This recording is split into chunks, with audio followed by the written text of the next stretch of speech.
Big Boss Malayalam season 7 live അപ്ഡേറ്റ്സിലേക്ക് സ്വാഗതം.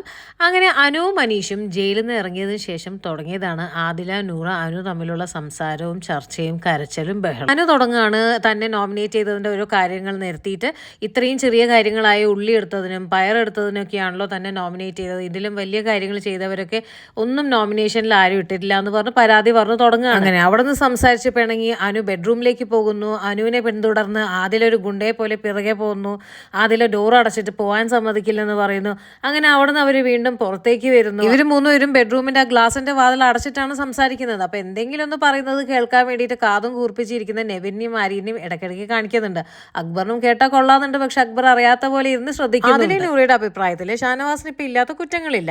അതുകൊണ്ട് തന്നെ അനു എന്തിനാണ് ഷാനവാസിന്റെ അടുത്ത് ഇത്ര ഫ്രണ്ട്ലി ആയിട്ട് നിൽക്കുന്നതെന്നാണ് അവരുടെ ചോദ്യം. അനുവിന് ഒരു ഉചിതമായിട്ടുള്ള ഒരു ഉത്തരം കൊടുത്താൽ മതി. അതിന് പകരം തിരിച്ചും മറിച്ചും ഉള്ളി ദോശ എന്നും പറഞ്ഞ് ഈ 2 മണിക്കൂറായിട്ട് ഇത് തന്നെ പറഞ്ഞുകൊണ്ടിരിക്കുകയാണ്.